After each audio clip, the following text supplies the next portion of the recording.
परिचय। बच्चों, तुम लोग क्या कर रहे हो? हम कैरम बोर्ड खेल रहे हैं पिताजी। वाह, ये तो बहुत अच्छी बात है।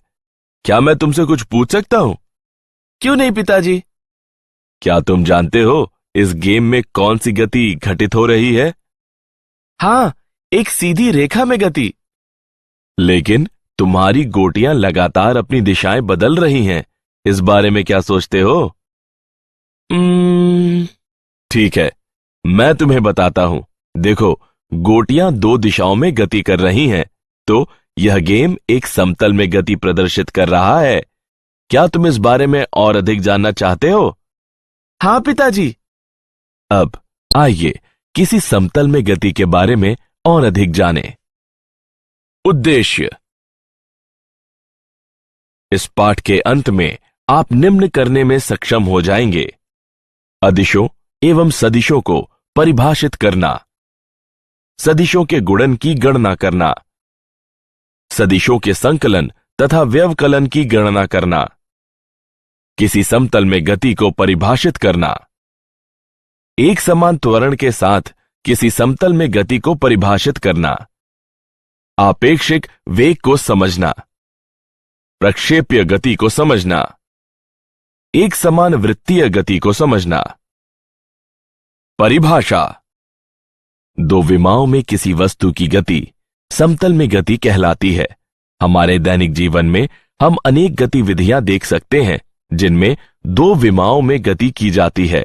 उदाहरण के लिए, वायु में ऊर्ध्व दो विमीय तल में प्रक्षेपित की गई कोई वस्तु। अदिश और सदिश। भौतिकी में राशियों को दो श्रेणियों में वर्गीकृत किया जाता है। ये हैं अदिश तथा सदिश। अदिश वे राशियां जिन्हें पूरी तरह केवल उनकी परिमाण द्वारा ही व्यक्त किया जा सकता है। उदाहरण के लिए, कार्य, ऊर्जा, शक्ति, आवेश इत्यादि। सदिश वे राशियां जिन्हें उनके परिमाण तथा दिशा द्वारा पूरी तरह से व्यक्त किया जा सकता है। उदाहरण के लिए, विस्थापन, वेग, त्वरण, बल। किसी सदिश का ज्यामितीय निरूपण एक तीर द्वारा किया जा सकता है। स्थिति सदिश किसी कण की स्थिति को किसी अन्य बिंदु के सापेक्ष प्रदर्शित करता है। विस्थापन सदिश दो बिंदुओं के बीच कण के विस्थापन को प्रदर्शित करता है। सदिशों का गुणन। जब किसी सदिश a को किसी संख्या n से गुणा किया जाता है तो हम एक सदिश v प्राप्त करते हैं जो निम्न द्वारा व्यक्त है: v सदिश बराबर n गुणा a सदिश। आइए एक उदाहरण देखें। यदि सदिश a को 2 से गुणा किया जाता है तो परिणामी सदिश 2a सदिश a सदिश के समान दिशा में होता है और इसका परिणाम a सदिश से 2 गुना होता है। सदिशों का संकलन एवं व्यवकलन। सदिश का योग 3 नियमों की सहायता से किया जाता है। त्रिभुज नियम। सदिशों a और b का योग है r सदिश बराबर a सदिश धन b सदिश। समांतर चतुर्भुज का नियम। यदि दो सदिश किसी समांतर चतुर्भुज की दो आसन्न भुजाओं के परिमाण एवं दिशा द्वारा व्यक्त हैं तो उनके परिणाम उभयनिष्ठ कोने से गुजरते विकर्ण द्वारा व्यक्त होंगे। बहुभुज नियम। यदि किसी बिंदु पर कार्य करते सदिशों की संख्या एक बहुभुज की भुजाओं द्वारा प्रदर्शित चक्रीय क्रम में है तो विपरीत दिशा में बहुभुज की बंद भुजा उनके परिणाम प्रदर्शित करेगी। सदिशों का व्यवकलन। व्यवकलन की प्रक्रिया ऋणात्मक चिन्हों के साथ योग वाली प्रक्रिया के रूप में देखी जा सकती है। सदिशों का वियोजन। वियोजन का अर्थ घटक भागों में विखंडित करने से है। वियोजन की प्रक्रिया सदिश संकलन के विपरीत होती है। अब घटक क्या होते हैं? यदि किसी सदिश को अनेक सदिशों में वियोजित किया गया है जिनका सम्मिलित प्रभाव दिए गए सदिश के प्रभाव के समान है तो वियोजित सदिश दिए गए सदिश के घटक कहलाते हैं। किसी समतल में गति। आइए सदिशों के उपयोग द्वारा विमाओं की गति का अवलोकन करें। स्थिति सदिश एवं विस्थापन। किसी समतल में स्थित कण P का XY निर्देश तंत्र के मूल बिंदु के सापेक्ष स्थिति सदिश आर को निम्न समीकरण से व्यक्त करते हैं। आर बराबर एक्स आई डबल डैश धन वाई जे डबल डैश।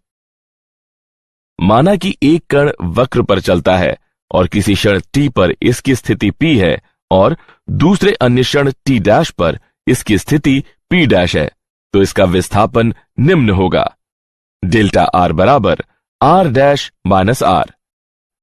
मानों को प्रतिस्थापित करने पर हम पाते हैं कि डेल्टा आर बराबर I double dash delta x धन जे डबल डैश डेल्टा वाई। एक आयाम में किसी वस्तु का वेग और त्वरण सदैव उसकी सीधी रेखा के अनुदिश रहता है। हालांकि 2 या 3 विमाओं में गतियों के लिए वेग एवं त्वरण सदिशों के बीच 0 डिग्री और 180 डिग्री के बीच कोई भी कोण हो सकता है। किसी समतल में एक समान त्वरण से गति। आइए इसे समझने के लिए एक उदाहरण देखें। एक वस्तु XY तल में चल रही है और इसका त्वरण a स्थिरांक है। अब माना कि t बराबर 0 समय पर वस्तु का वेग न्यू नॉट है और t समय पर न्यू बराबर न्यू नॉट धन at है। यह संघटक रूप में समीकरण है। हम निष्कर्ष निकाल सकते हैं कि किसी समतल में गति को 2 अभिलंबवत दिशाओं के अनुदिश स्थिरांक त्वरण के साथ 2 पृथक समकालिक एक विमीय गतियों के रूप में जाना जा सकता है।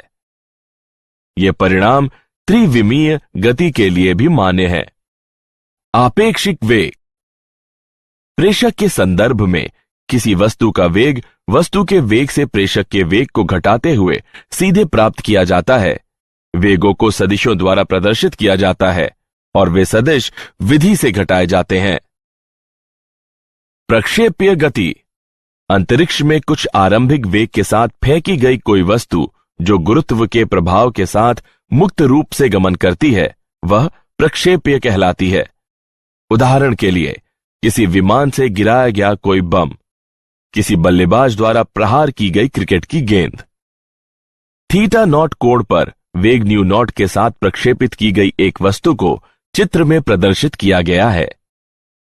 किसी प्रक्षेप्य का पथ परवलयी होता है। प्रक्षेप्य का उड्डयन काल है TF बराबर 2 new not sine theta naught बटे जी।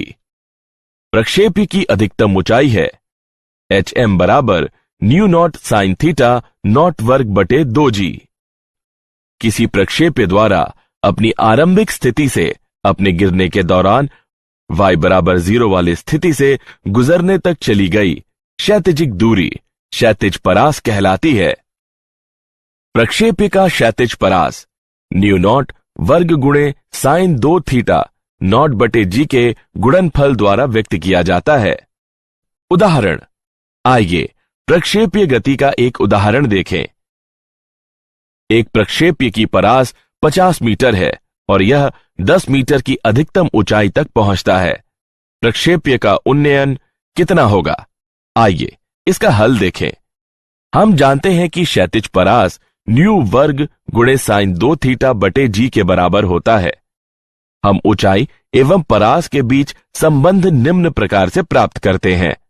h बटे आर बराबर 1 बटे 4 tan थीटा।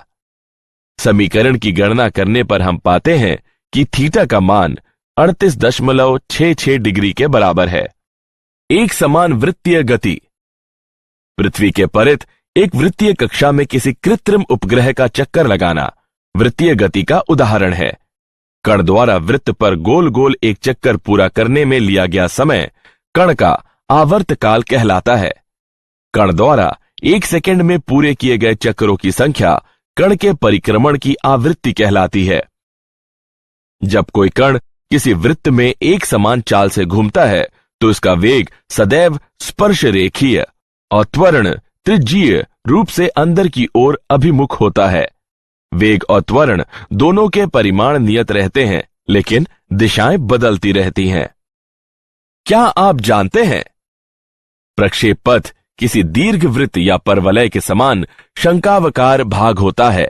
ग्रहों एवं धूमकेतुओं की प्रक्षेपित कक्षाओं से इसकी तर्क संगत उपयुक्त सीमा तक पुष्टि होती है। यद्यपि यदि कोई धूमकेतु सूर्य के पास से गुजरता है तो यह अन्य बलों जैसे कि सौर पवनों तथा विकिरण दाब से भी प्रभावित होता है। एक समान त्वरण के लिए शुद्ध गतिकीय समीकरण एक समान वृत्तीय गति पर लागू नहीं होते। वृत्तीय गति में किसी वस्तु का परिणामी त्वरण चाल अचर होने पर केंद्र की ओर अभिमुख होता है। सारांश। आइए हमने जो कुछ सीखा है उसे संक्षेप में दोहराएं। अदिश राशियां ऐसी राशियां हैं जिनमें केवल परिमाण होते हैं। सदिश राशियां ऐसी राशियां हैं जिनमें परिमाण और दिशा दोनों ही होते हैं। जब किसी सदिश को किसी संख्या जैसे कि n से गुणा किया जाता है तो हम एक सदिश v प्राप्त करते हैं जो निम्न रूप में व्यक्त है। v सदिश बराबर n गुणे a सदिश। व्यवकलन की प्रक्रिया को ऋणात्मक चिन्ह के साथ संकलन के रूप में देखा जा सकता है। यदि किसी सदिश को अनेक सदिशों में वियोजित किया जाता है जिनका सम्मिलित प्रभाव दिए गए सदिश के प्रभाव के समान होता है तो वियोजित सदिश दिए गए सदिश के घटक कहलाते हैं। 2 या 3 विमाओं में गतियों के लिए वेग और त्वरण सदिशों के बीच 0 डिग्री तथा 180 डिग्री के बीच का कोण हो सकता है।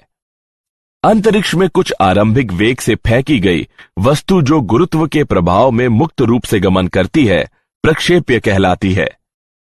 जब कोई कण किसी वृत्त में एक समान चाल से घूमता है तो इसका वेग सदैव स्पर्श रेखीय और त्वरण त्रिज्यीय रूप से अंदर की ओर अभिमुख होता है।